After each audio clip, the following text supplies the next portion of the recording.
Client consultation. One of the most important steps of your whole time with your client is in that initial time you spend finding out who she is. When you walk into a doctor's office, the first thing, a brand new doctor that you've never seen before, the first thing they do is hand you a clipboard and say, can you fill out the information, your history, basically, they want to know. We want to, first of all, bring ourselves to that level of professionalism. We want to engage in a situation that we get to know our client so well that we can figure out what is going on with her when she comes in with any type, if she comes in with any type of issues. We've gotten to know her. So, of course, first thing that goes on the client consultation would be name, address, and phone numbers. Now, as far as the phone numbers, you want whatever is the most the easiest one to get in contact with her. She's going to give you a work number, a home number, and her cell phone, and then document which one she'd rather be contacted on, the easiest one for her. Then you want email address. And the importance of the phone number, the email address, is not only for her to contact or for you to contact her for her appointment, but if something should happen to you, if you're not feeling well or if something comes up and you have to take time off, you're able to leave messages everywhere for her. So she feels that she's very important to you as a client, that you're just not, leaving one message and that's it. You want to form a bond with your client, because once that bond is formed with her, it's not so easy for her just not to show up or not to care about you. You want that bond with your client. You want to feel that closeness. And then you want to list medications. Here in California, a lot of people over-supplement. They're taking the vitamins and the multivitamin, and then they take the specific vitamins. So it's important to know, because different vitamins cause different issues with you within your body.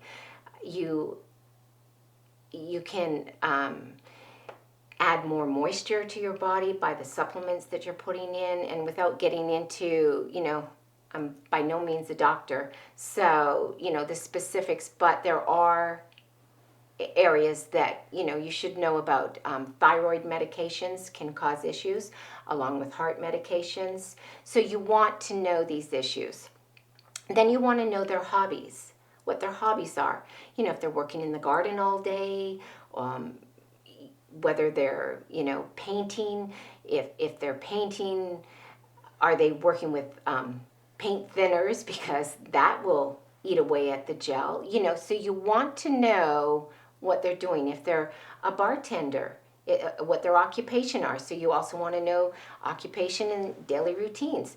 Bartenders, if they're cutting limes and lemons, the citric acid can eat away at the gels. So it's very important to know what your client does on a daily basis. Then you want to assess their nails.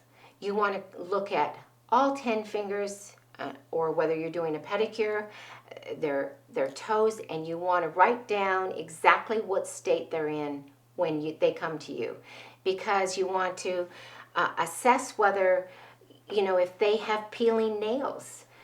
If a client's nail is peeling, it might just peel right here at the free edge, but the damage could be done way back almost to the matrix. So it's going to take that length of time for that to grow out. My mother had peeling nails, and that was just the state of her nail. She always had that peeling. And that nail, all it needs is a microscopic little hole, and that nail will lift, taking the gel with it. Well, if the client doesn't understand that she has peeling nails or flaky nails, that client's nail, she'll say, I have lifting, I constantly have lifting. Well, you can explain to her, it's nothing you're doing, it's nothing I'm doing, it's the makeup of your nail. So educating the client is So important, helping them understand what you know as a nail tech.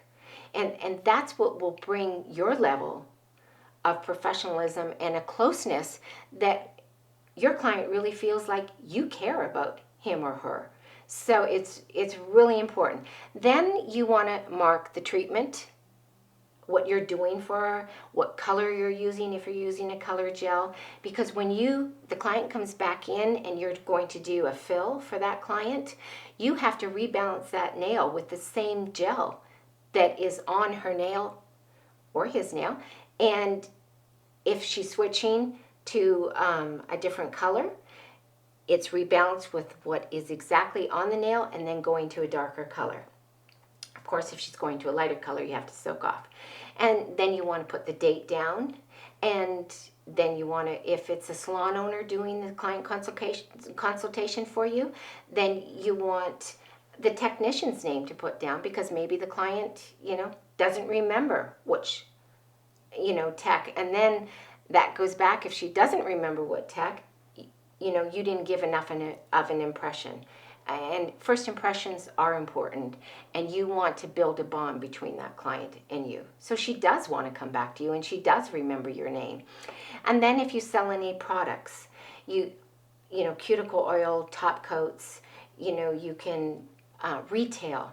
You don't want to leave retail on the table. That's money in your pocket.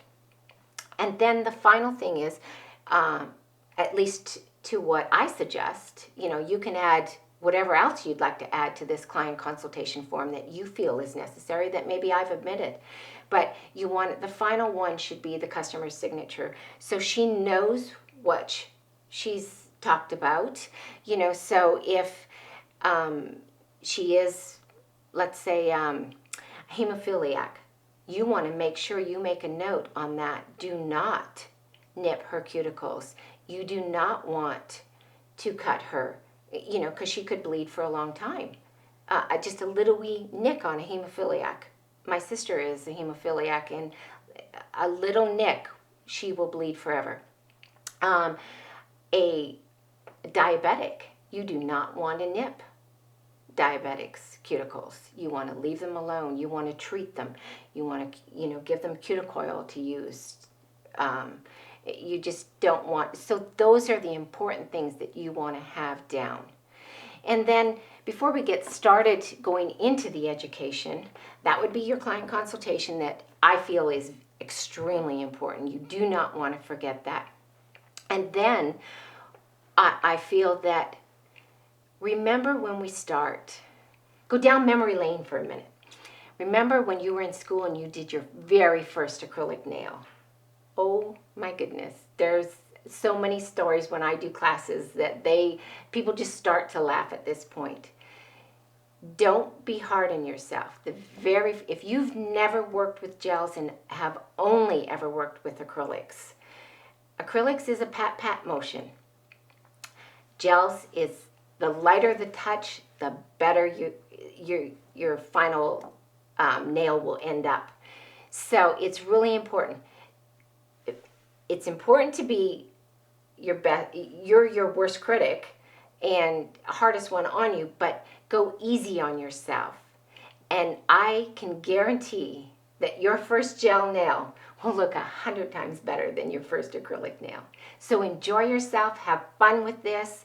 Take all of it in, or just take the piece that you're looking at. It will be sectioned off for you. Enjoy yourself. We're going to have fun. Have a great day.